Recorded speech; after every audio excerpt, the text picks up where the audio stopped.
Bismillahirrahmanirrahim. Assalamualaikum warahmatullahi wabarakatuh. Teman-teman sekalian, saat ini kita bersama dengan Dr. Indra. Beliau spesialis penyakit dalam dan alhamdulillah beliau sudah merasakan manfaat dari mengunyah ya bagi kesehatan dan juga bagi berat badan ideal. Nah, mungkin Dr. Indra bisa sharing dari apa yang Dr. Indra rasakan dan apa optimisme yang kedepannya bagi masyarakat, bagi umat manusia terkait dengan kesadaran-kesadaran yang kita sampaikan di mengunyah.com. Silakan, Dok. Terima kasih. Yang pertama, manfaat yang saya rasakan langsung adalah bahwa di perut itu sangat nyaman. Pada saat saya mengunyah dengan frekuensi 33 kali, selain sangat nyaman di perut, ya, yang keduanya tidak mudah mengantuk. Jadi habis makan itu tidak mudah mengantuk dan itu sangat membantu sekali dalam aktivitas saya sebagai seorang dokter. Yang ketiga, ternyata kekuatan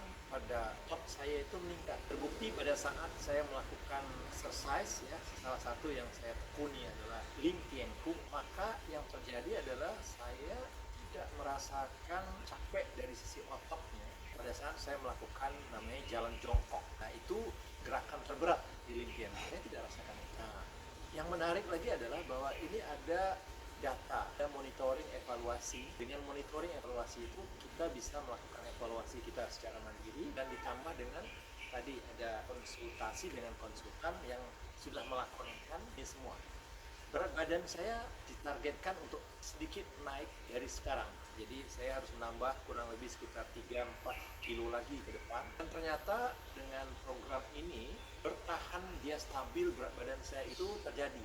Dulu naik turunnya cepat sekali, terutama turunnya. Naiknya lambat, turunnya cepat. Sekarang itu lebih stabil badan saya. Mudah-mudahan suatu saat dia akan cenderung akan naik karena dengan membaiknya proses serapan, pencernaan, dan organ-organ saya menjadi lebih tidak capek karena kita melakukan program mengunyah itu dengan aturan-aturan di mana beban-beban khususnya pada organ pencernaan yang ada di perut saya itu tentu saja dengan organ pencernaannya menjadi lebih ringan, maka harapannya nanti organ jantung, organ paru, organ lain-lain ya, berbagai sistem yang ada di tubuh kita, lebih sekitar 12 sistem gitu ya, diharapkan juga dia tidak berubah. Demikian, Dok. Ya, harapannya untuk masyarakat, Dok, terkait dengan solusi yang kita sampaikan ini untuk kesehatan masyarakat itu gimana, Dok? Kalau ini bisa kita aplikasikan pada tataran grassroots gitu ya, akar rumput ya, maka ini menarik ya, bahwa kita bisa sehat, kita bisa bugar, kita bisa promotif, preventif, bahkan kuratif ya, dan rehabilitatif itu upaya-upaya pencegahan, promosi, perbaikan kesehatan, dan mengembalikan derajat kesehatan, serta bisa terapeutiknya. Jadi artinya misalnya seorang penderita diabetes misalnya, itu kalau dia benar-benar menjalankan ini dengan baik, terukur gitu, maka bisa jadi dia sembuh dari penyakit diabetes. Itu luar biasa untuk umat, untuk bangsa dan negara. Pesan-pesannya, Dok, untuk kedepannya biar lebih masyarakat bisa lebih mengenal ini, mengunyah itu sebagai seorang dokter spesialis penyakit dalam. Harus dilakukan program edukasi melalui jaringan media sosial, kemudian program terstrukturnya dengan pelatihan-pelatihan yang kita harapkan nanti bisa diikuti oleh semakin banyak ya, dan mudah-mudahan ini pun juga ditangkap oleh Departemen Kesehatan atau yang berkompeten ya, untuk bisa bagaimana membuat program ini menjadi sesuatu yang sampai ke akar rumput pun dia mengetahui. Ya, terakhir, Dok, mungkin sebagai dokter spesialis penyakit dalam mungkin bisa lebih disampaikan, Dok, mengunyah yang optimal terkait dengan organ dalam, Dok. Jadi pada saat kita mengunyah itu, maka semua reaksi biokimia, enzimatik yang mulai dari mulut itu terjadi optimal, pengeluaran berbagai enzim. Antara lain adalah enzim yang berfungsi untuk memecah karbohidrat ya, itu berfungsi maksimal ya, dan namanya dialin ya. Nah, itu bekerjanya maksimal di mulut sehingga pada saat bolus makanan itu yang sudah hancur itu ya masuk ke lambung, maka kerja lambung menjadi lebih sedikit sehingga produksi asam lambung dan seterusnya pun juga tidak meningkat secara drastis gitu ya, karena sangat ringan beban yang diberikan kepada lambung untuk memproduksi berbagai macam enzim yang harus dicerna lagi makanan itu untuk sampai di usus halus. Nah, dengan pola seperti itu maka efisien, ya. Kemudian organ seperti pankreas yang harus menghasilkan, misalnya kalau karbohidrat dia harus menghasilkan hormon insulin untuk menurunkan kadar gulanya pada saat dia naik. Nah, tentu saja pankreasnya pun juga akan lebih ringan kerjanya. Selain tadi di lambung, di pankreas, kemudian juga tentu di hatinya nanti, ya. Bagaimana hati harus mengeluarkan tahap empedu yang juga berfungsi untuk masuk di usus halus nanti untuk proses serapannya menjadi lebih optimal. Tentu si hati yang menghasilkan tahap empedu yang bisa masuk ke usus halus itu pun juga bisa optimal. Jadi ini luar biasa bagaimana kita bisa sehat dengan cara yang simple, ya, terstruktur. Mudah-mudahan ini menjadi pertolongan Allah bagi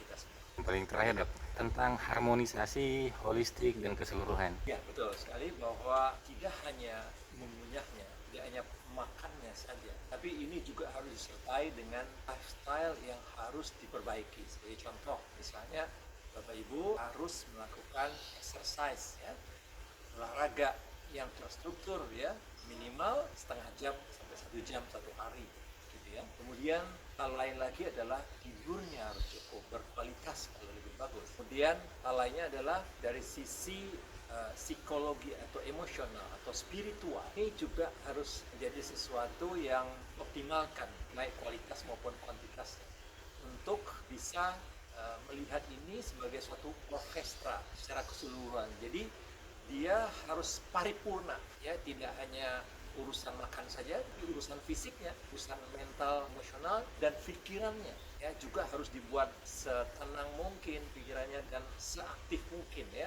baik fisik maupun mentalnya, dalam rangka bagaimana secara paripurna, secara orkestra dia bisa bersama-sama memperbaiki tubuh kita, derajat kesehatan, dan seterusnya. Doa Dokter Indra, harapan Dokter Indra ke Dokter Syafaat. Saya melihat bahwa program ini based on Al-Quran dan Sunnah. Jadi artinya dimulai dulu dari kehalalan makanan, thayyib dan seterusnya. Kemudian doa, ya.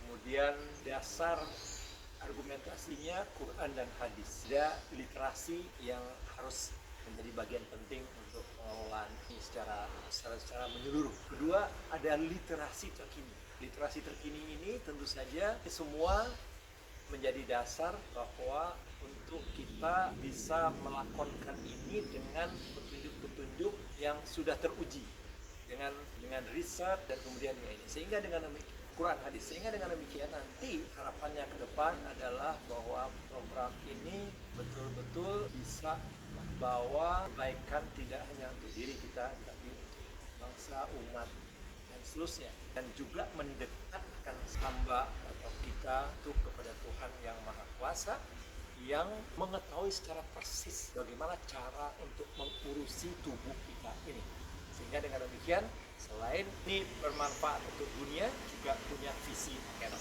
Terima kasih banyak. Mudah-mudahan bermanfaat bagi umat semuanya. Amin ya rabbal alamin.